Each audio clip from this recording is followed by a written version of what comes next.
Yo les geekos et bienvenue pour cette vidéo unboxing. Si vous êtes ici, c'est que j'espère que vous avez vu la vidéo précédente. Dites-vous bien que la pièce qu'on va chercher aujourd'hui, ah ouais, ici c'est 4x4. Wow. On y est, ouais, c'est là-bas. C'est là-bas. Hop. Le point de rendez-vous. C'était un sacré bordel, surtout on a failli mourir plus d'une fois. Allez bébé, on va te ramener à la maison. On va bien t'unboxer. Ce pauvre petit Nico Fine & Geek a fait craquer ce bon Alex Marvel d'une pièce d'une valeur de 1500 €. Combien? Si vous voulez un peu plus de détails, cette personne n'était pas dans la collection il y a un mois de ça. En l'espace d'un mois, il a acheté 4 statues d'une valeur supérieure à 1000 €. Mais j'ai le droit à une médaille ou pas? Tu as le droit à un compte en banque bien vide. Si vous êtes ici, c'est parce que vous voulez voir un peu plus en détail cette fameuse Thanos on Throne, qui est une des pièces les plus fifou de chez Sideshow. À chaque fois, j'ai vraiment du mal à le dire, de chez Sideshow. Sideshow. De chez Sideshow. Ça va être un unboxing un peu particulier, déjà dans la mesure où on est deux. J'ai eu le droit d'inviter un copain à dormir. Ma maman, elle a dit oui. Exceptionnellement, vous n'allez pas avoir l'hardbox, vous n'allez pas avoir la brown box pour la simple et bonne raison que ça rentre pas dans mon escalier en colimaçon. C'est le plus gros unboxing que t'aies fait pour l'instant sur ta chaîne? C'est la plus grosse statue que j'aurais jamais unboxé sur ma chaîne et même unboxé tout court. J'ai jamais unboxé une pièce aussi grosse de ma vie et c'est la pièce de Alex, c'est pas la mienne malheureusement, mais dans la prochaine vidéo unboxing, la statue qu'on unboxera sera la mienne. En ma compagnie aujourd'hui, j'ai l'immense honneur d'être avec un de mes youtubeurs préféré qui est désormais à la retraite, ouais. Alex Marvel, qui est un spécialiste des comics Marvel de chez DC. Ouais. Logique. Et aujourd'hui, il s'est offert la Thanos on Throne de chez Sideshow, qui est une pièce incroyable. J'avais eu l'occasion de voir dans ma visite de boutique au Canada et qu'aujourd'hui j'ai la chance d'avoir ici dans mon décor. Et la dernière fois, enfin la première fois que moi je l'ai vu qu'une seule fois à la Paris Comic Con en 2019. Et du coup c'était un stand Sideshow, c'était un stand. Non, c'était une expo. La pièce était en expo comme ça. Ah ouais, elle était en expo, ouais. Et du coup, on l'a vu tous les deux à ce moment-là. La première fois qu'on l'a vu, on était ensemble. Donc là, de l'unboxing ensemble 4 ans plus tard. Puis c'est vrai que c'est une pièce que j'ai toujours voulu avoir. Puis bah, elle a tellement coté. On a des prix faramineux sur Le Bon Coin, eBay. Après, c'est pas parce qu'elles sont à ce prix-là que forcément elles se vendent. Voilà, c'est ça. C'est ça aussi, c'est de la spéculation. Et c'est vrai que là, elle a trouvé neuve. Parce que le gars qui me l'a vendu, en fait, quand il l'a eu il y a 4 ans, il l'a juste ouvert pour vérifier que toutes les pièces étaient là et n'étaient pas cassées. Et puis il l'a refermé. Et puis il l'a plus jamais touché. On va voir un peu plus en détail de ce qui est en retour de ce Thanos on Throne. Commençons par le commencement. Thanos on Throne, ça veut dire qu'il a le cul posé sur un siège, comme nous en ce moment. Ah ouais. C'est profond. Balance man. Cadence man. Thanos est un titan. Qui dit titan dit siège de titan. Je nous vois dans le retour, je suis à l'ombre. Alors ce trône, déjà, sans parler du Thanos qui est censé poser son cul là-dessus, c'est incroyable. J'ai jamais vu un trône avec autant de détails parce qu'il y a une grande gamme de statues qui existent de personnages sur trône et majoritairement des méchants. Il y a Thanos, il y a le Kaïd, il y a Fatalis, il y a Magneto qui est sur la main de la sentinelle, il y a Ultron. Ouais. Et donc du coup, si vous avez la chance d'avoir le set complet, rien que celle-là, mais une claque à absolument tout le reste. Toi, tu as la chance d'avoir la Hulk on Throne de chez Queen Studio. Ouais. Et c'est pour ça que tu voulais la Thanos on Throne, c'est pour qu'il y ait un peu une confrontation. Parce que dualité. Et j'allais y venir. Ah putain. On collectionne à la dualité. Chez nous. Tous ceux qui se moquent de moi, à la dualité. Je continue à clamer haut et fort que la meilleure de façon de collectionner est à la dualité. Et je suis d'accord. Toi qui es encore néophyte, si on peut appeler ça comme ça, mais tu as déjà 3 pièces, donc tu commences à t'y connaître. Qu'est-ce que t'en penses? La base, ça va, les couleurs, elles sont juste géniales. En plus, on a des effets d'éclairs bleus. Alors, de près, c'est un petit peu grossier. Ouais, franchement, faut dire ce qui est. De près, c'est un petit peu grossier. Dès qu'on est écarté à peu près de 50 cm, non, c'est propre. Ça fait des fissures éclairs. Comme si, en fait, de toute façon, le siège, à la base, le trône de Thanos, c'est un trône où il peut s'envoler avec dans l'espace. Et quand on lit la quête de Thanos, donc le comic juste avant, le gant de l'infini, Thanos part à la quête des 6 joyaux de l'infini. Et du coup, il va voir... Alors, c'est pas comme dans les films, hein, mais il va voir le jardinier, il va voir le nain, enfin il va voir plein de monde, et du coup il y va sur son trône volant, qui a des réacteurs et il s'envole avec, et il va se balader dans la galaxie et aller rechercher tous les joyaux de l'infini, et du coup c'est ce fameux trône. Et bah non, il fait le taf quoi. On voit tous les flexibles, les petites LED. Ouais, moi ce que je vais vraiment le plus adorer, la façade est super cool, mais le dos, c'est bio-organique, c'est biomécanique, c'est une claque quoi. Bah puis avec la tête, de mort. Il y a la tête de mort, colonne vertébrale qui représente un peu la mort, parce que Thanos dans les comics est en couple avec le personnage qui est de la mort, et avoir cette colonne vertébrale là complètement dingue, on dirait que c'est Geiger qui a un peu designé ce siège. Geiger c'est celui qui a créé le style de Alien, qui a créé le mouvement bio-organique, biomécanique, et on retrouve carrément ce style là dans ce... Et tu vois là sur les côtés là, tout ça là, en fait si tu animais la statue, en fait ça se lèverait pour s'envoler, tu vois, c'est des réacteurs, tout ça se lèverait et du coup ça le ferait envoler, en plus des propulseurs qui sont derrière et tout le bordel. Ouais, en 2050 je suis sûr on aura ça tous, hein. Pour aller chercher notre Starbucks, moi ça me paraît être le minimum. Moi je vais prendre celui-là, hein. Je vais l'alimenter. C'est vrai, en plus je vais l'alimenter en 230 volts et puis on va mettre un kit éthanol là-dessus et pour faire... Imagine ça sur la N2. Mais ouais, grosse claque. Vous le voyez peut-être pas d'ici, mais entre chaque zone de pierre, vous avez plein de petits trucs en mode circuit imprimé. C'est marrant parce que ça fait autant magique que ça fait mécanique. Ouais, le côté pierre, tu sais, qui donne vraiment un côté trône forcément, mais trône médiéval un peu. Et à côté de ça, comme tu dis, t'as la biomécanique et tout. C'est très stylé. Et du coup, les parties un peu bleues craquelées, ça fait un peu comme Mjolnir ou... tu vois, ça fait un peu éclair magique. Ce que vous attendez le plus, c'est de voir le père Thanos dessus. Donc, mon cher Alexandre. C'est parti. Hop, alors, c'est pas très glamour, mais le Thanos s'enclenche via un peg qui lui rentre directement dans le... Pour l'instant, il a pas encore sa tête, on peut rester sur ce plan-là. Alors juste ce que je veux montrer, c'est la colonne vertébrale derrière, qui ressemble justement au derrière du trône. Puis vous voyez son petit trou du... Petit, j'y ai mis dedans, hein. Il a caché les pierres de l'infini, là-dedans. Il a eu un gros kiss. Un prolapsus. L'angoisse d'un unboxing. Pété.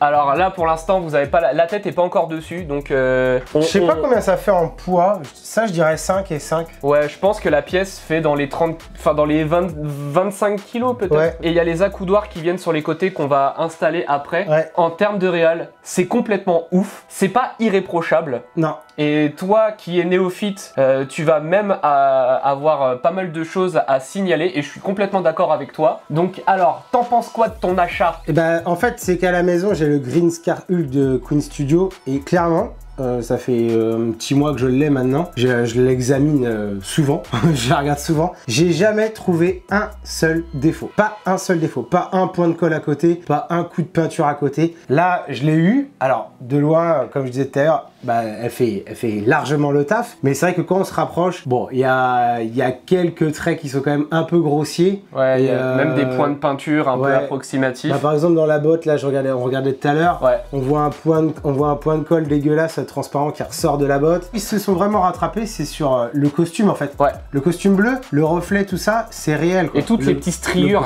Le grain, il est là quoi. Il y a des striures sur absolument toute la pièce, c'est trop bien géré. Ensuite, tout ce qui est parti du corps, c'est de la résine. Tout ce qui est parti d'armure, c'est du PVC. La botte, ça a l'air d'être de la résine. Ça par contre, ça a l'air d'être du PVC. Ça, la collerette, cette collerette, c'est en PVC. Ça... La culotte, c'est du PVC. Les morceaux dans le dos, c'est du PVC. Il y a que toutes les parties en bleu qui vont être de la résine et peut-être les bottes. Ensuite, moi, tu m'as fait remarquer un truc, j'avais pas spécialement vu. Les deux pieds ne touchent pas le sol. Après, faut être comme ça, penché pour pouvoir le voir. Ouais, mais tu vois, quelqu'un qui veut quand même exposer en hauteur. En hauteur, il le verra parce qu'il y aura du jour. Ouais, en hauteur, il le verra direct. Et sinon, on a eu un point de colle qui est tombé sur une des cuisses qu'on a voulu enlever délicatement et ça a enlevé un tout petit peu de peinture, ça c'est un peu con, donc bon après un coup de pinceau ça va être réglé, il n'y a pas de problème. Faut juste que je trouve la bonne teinte de bleu, mais c'est un bleu marine. Je vais demander un catalogue.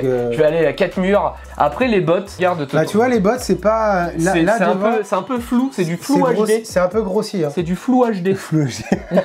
Alors on voit des écritures comme là-haut, un peu espèce de hiéroglyphe titanesque. Par contre ce que je surkiffe, c'est les couleurs. Je suis assez d'accord. J'adore les couleurs. Le bleu se marie parfaitement avec le or qu'ils ont pris. Toutes les teintes, elles vont ensemble. Il n'y a rien qui jure. Elle est vraiment harmonieuse, quoi. On va mettre les deux repose-bras. Ouais. Alors, ce repose-bras là, la main est directement intégrée au repose-bras. Et d'ailleurs, il écrase complètement le crâne sur son... Je trouve vraiment ça ouf là. Je sais pas si t'avais fait gaffe. Si. Ah ouais. Les morceaux de pierre qui dégagent. Qui dégagent. Et après, on suit vraiment l'architecture du siège en lui-même. Vous avez l'espèce de colonne vertébrale qu'on a à travers. Pareil, on l'a aussi à l'arrière ici. Les réacteurs qui sont derrière aussi. Et d'ailleurs, ils ont donné une petite couleur bleutée comme si ça chauffait. Comme si la carrosserie était encore à vif, brûlante. Ouais, comme dans Fast and Furious. Bon, ça fait un peu tuning. On pourrait dire que ça fait un peu tuning. Mais après, ça se marie quand même avec le reste, justement. Et t'as vu au-dessus, c'est pareil. T'as les couleurs cuivre un peu. Ouais, aussi derrière la main. C'est beaucoup plus voyant sur les repose-bras que sur la statue en elle-même. Il n'y a pas beaucoup de violet hormis sur le crâne à l'arrière, alors que là c'est quand même omniprésent la peinture violacée sur les repose-bras. C'est très joli. Bon, après il y a un gros aimant, et ben on va aimanter ça. Bah, le tien est galère à mettre, ça je sais. Hop. Faut pas le mettre avant le Thanos? Non. Parce que moi ça passe pas là. Ah ouais? Attends, c'est bon. Bon, par contre, tu vois, il y a un défaut sur le pied. Par contre, au niveau de la main là, la jointure, regarde. Nickel. Ouais. T'as rien. Ils ont bien aplati le bras ici. Je sais pas s'il faut pas l'enfoncer. Bah non. Non, c'est bien. Pas parce que de toute façon. Ah ouais, c'est bien. Et la main, pareil, la jointure de la main, je savais même pas. Quand il l'a remballé tout à l'heure. Moi, je pensais que la main venait. Le gars à qui je l'ai acheté, il l'emballe. Ah putain, ouais, d'accord, la main s'enlève. Ouais. Ah, franchement, avec les propulseurs sur le côté là, ça fait vraiment. C'est fou. C'est vrai, maintenant que tu le dis, moi je savais pas que je me rappelais plus que c'était un siège le truc. Un siège. Évidemment que c'est un siège. Un siège. Je me rappelais plus que c'était un vaisseau aussi le bordel. Et c'est vrai que maintenant que tu le dis, ça me semble beaucoup plus logique. Après niveau paint, j'ai l'impression que c'est plus propre sur les repose-bras que sur le siège en lui-même. J'ai l'impression que c'est plus travaillé sur les nuances, les couleurs et tout. Bah je trouve qu'il y a plus de détails. Hein. Ouais. Même tu vois le niveau de grain de pierre. Ouais, c'est vrai. Par rapport au trône, effectivement. Qu'est-ce qu'on fait? On met le gant là? Ah oui, bah du coup, pour moi, c'est le plus beau de cette pièce. C'est le gant avec les pierres dessus. Moi qui suis novice, je savais qu'il y avait un light-up sur ce Thanos, mais je pensais que les fils étaient passés, machin et tout, et qu'il fallait faire un interrupteur. Et qu'en fait, on avait un interrupteur derrière. Je pensais pas du tout que c'était en fait avec des piles. Les deux piles se mettent là-dedans. Voilà, il y a le bouton. Mais le light-up est beau, hein. Ouais, franchement, ça éclaire fort. Hein. Ouais. Il y a juste un tout petit problème. Il y a un truc qui a dû couler dans une des gemmes. Ouais, il y a un espèce de petit calque. De morceaux de scotch ou je sais pas trop c'est quoi. Après, bon, faut vraiment se pencher dessus, le pencher et tout pour voir ça en biais. Quand c'est de face, ça se voit pas beaucoup. Et puis, il a la main de 3/4, donc ça va pas être évident à voir. Mais sinon, la couleur goldée, chromée et tout, moi j'ai vraiment rien à dire sur ce gant. Il est vraiment très beau. J'étais pas fan des pierres, comment elles sont posées en fait. Tu vois, ça fait gros anneau. Mais je sais que déjà dans le premier comics de Jim Starlin, il avait choisi ce design là avec George Pérez. Je me dis que c'est quand même fidèle au comics. Et je préfère quand même un gant comme ça qu'un gant, tu vois, trop designé comme les films quoi. Ouais, c'est vrai. Il y a trop de détails, il y a trop de... Faut que ça reste comics, mais c'est du comics réaliste. Je l'allume quand même. Allez. Aïe. T'as le Pex, il est bon aussi là. Ah, ça pète sa mère. Et alors, j'ai jamais su, mais moi je savais pas s'il claquait, tu vois, des doigts, et puis t'avais l'index comme ça. Ou s'il dit, viens que je te défonce ta gueule. Ouais. Bon, on va changer le plan. On va vous mettre un plan global, on va y mettre la tête au bonhomme. Du coup, la tête, Alouette. Ah oui? Alors la tête. Bon, la tête, j'ai rien à dire. Toi, tu m'as fait remarquer qu'il y avait des autocollants sur les yeux. Ouais. Moi, honnêtement, ça me choque pas en fait. Ouais, alors. Franchement. Quand tu regardes la pièce au global, c'est pas choquant. Mais sinon, quand vous regardez les yeux à l'intérieur de Thanos, d'ailleurs, c'est des yeux, on dirait qu'il regarde une galaxie. Ça se voit que c'est des stickers, c'est que c'est pas peint, donc ça fait un peu format JPEG dans les yeux. Après, je préfère ça qu'il louche. Hein. Ou qu'avec des vraies pupilles. Ça aurait peut-être enlevé du côté méchant du personnage. Ouais. Là, il fait vraiment genre il a la galaxie dans les yeux. En fait, c'est trop brillant parce qu'ils ont pas voulu mettre de light-up, je suppose. Ouais. Après, je trouve qu'en termes de sculpte, c'est vachement beau. Ouais. Bah, le violet de la peau, le nez, il est parfait, hein. Le menton et tout, c'est nickel. On dirait toujours Philippe Etchebest. C'est pas parfait. Ouais, c'est un peu baveux. C'est un peu baveux, mais bon. C'est Thanos quoi, il est baveux. C'est vrai. Puis tu vois, regarde de ce profil là, tu vois il fait squelettique là. Ouais c'est vrai, il a les pommettes vachement creusées. Et ça fait un peu comme la mort quoi. C'est vrai. Ça rappelle la mort, parce qu'en fait Thanos à chaque fois qu'il meurt, du coup la mort, il arrive vers la mort, et la mort le renvoie à la vie parce qu'elle veut pas de lui. Et après ils se mettent vraiment ensemble, mais elle renvoie de toute façon à chaque fois à la vie. Et après se met avec Deadpool. Et du coup en fait tu peux te dire que c'est un cadavre, c'est un cadavérique un peu. C'est vrai. C'est vrai qu'il tout creusé. Il fait vieux ou il fait creuser, il fait l'un ou l'autre. Non c'est vrai, maintenant que tu le dis, je suis assez d'accord. Donc au niveau du design, j'adore. Les traits auraient pu être plus nets, mais non, franchement, ça va. Ouais.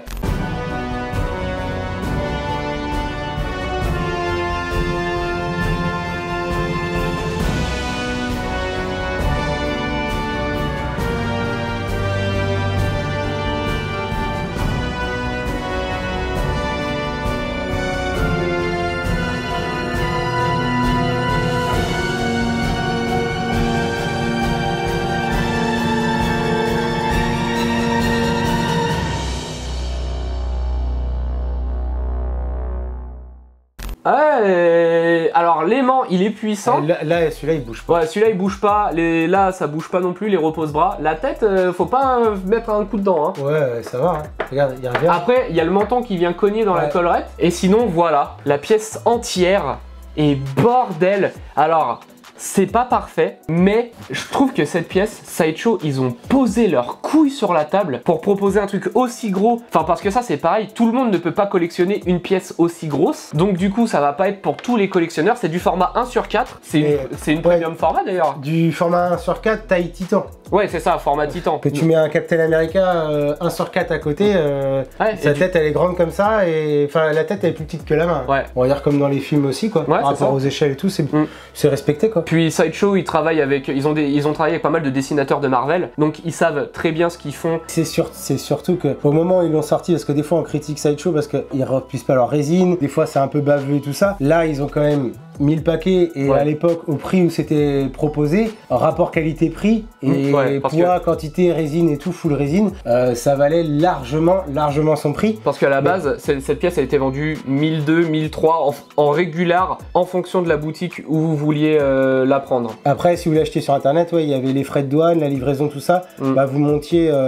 bien à 1004 je pense. Même en France avec les frais de port, je crois qu'il y avait 150 € de frais de port en plus pour celle-là. T'as vu la taille du carton? Ouais. La livreuse de la poste, elle va te ramener ça, elle va rentrer chez elle, elle va être tassée de 2 cm.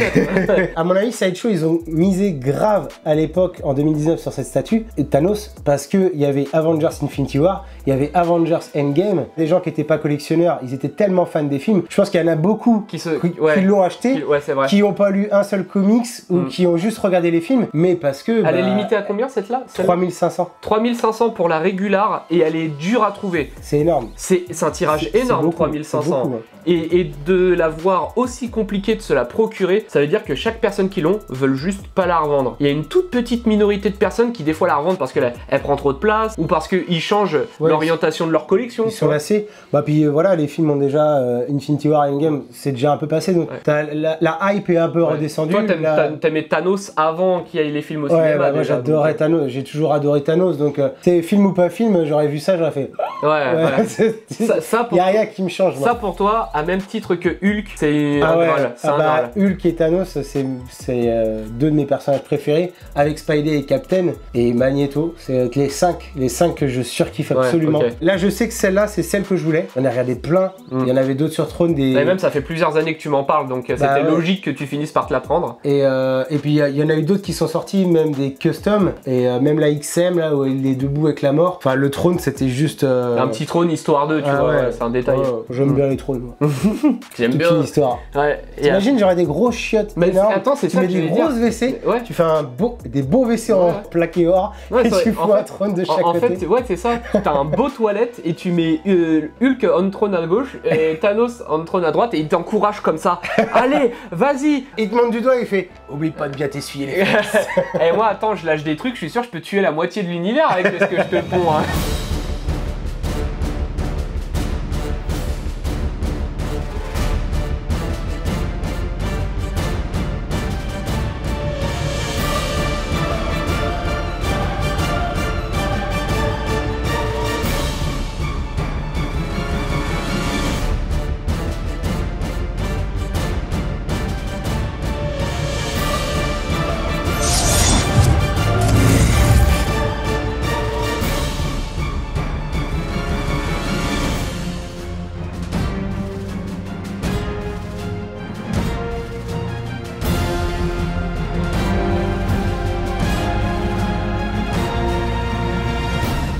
Quand j'aurai fini, la moitié de l'humanité pourra vivre.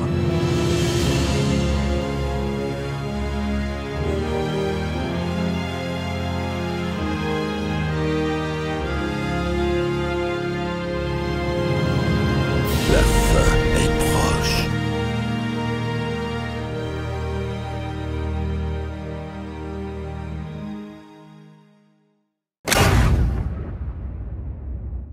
Voilà, j'espère que cet unboxing vous a plu. Si vous n'avez pas vu toute l'aventure qu'on a traversée pour aller chercher cette pièce, n'hésitez pas à aller voir cette collection, on s'est bien marré. On a discuté du fait de débuter dans la collection, comment trouver des pièces, les erreurs à faire, à pas faire. Tout ça entremêlé de belles conneries. Ce que j'aime bien aussi, c'est que tu vois, maintenant je vais la ramener à la maison, je vais l'exposer et tout. Mais il y a une petite histoire sur cette, sur cette annonce. Ah, on a vécu des trucs pour aller la chercher. C'est voilà, bah putain, tu l'as eu où? Bah j'étais jusqu'en Belgique pour aller la chercher quoi. Ah, parce que moi de chez moi la Belgique c'est pas ultra loin, mais de chez toi c'est 6 heures. Ouais, c'est 6 heures. J'ai fait 6 heures, quasiment aller-retour. Demain matin, je repars au Mans. Et des fois, pour faire de bonnes affaires, faut juste faire de la route. Et donc, bah déjà, un immense merci d'avoir partagé ça avec moi et avec mes abonnés. Ça fait vachement plaisir. Bah écoute, c'est avec grand plaisir. Parce que je t'avoue que moi, j'aurais pas pris le temps de faire un unboxing sur ma chaîne et tout. Donc, je suis content que ce soit sur la tienne. Et puis, ça me fera un souvenir aussi de ça. Donc, ça, c'est cool. Ouais, c'est clair. Et puis, bon, tu fais plus de vidéos sur YouTube, mais t'es encore actif sur tes autres réseaux, Twitter, Facebook, Insta. Je poste quelques photos de ça. Voilà. En ce moment. Donc si vous êtes à donf dans les comics ou dans les statues ou dans tous ces univers-là qui vous plaît si vous êtes sur cette chaîne, n'hésitez pas à rejoindre Alex sur ses réseaux. Il est très gentil, il vous accueillera aussi bien que moi je le fais. Comme d'hab, si cette vidéo vous a plu, on like, on partage, on commente, on s'abonne si c'est pas déjà fait. Et puis on va remballer cette belle bête. Et dans la prochaine vidéo, on va unboxer ma première résine depuis plusieurs années. Ça c'est cool. Ah putain. Ça c'est cool. Donc pensez à activer la petite cloche pour ne rien manquer. On se dit à une prochaine vidéo et bonne soirée. Bisous. Bonne soirée, mais si les gens ils regardent ça 2 jours, ils seront obligés de passer une bonne soirée après. Ah bah ça c'est sûr.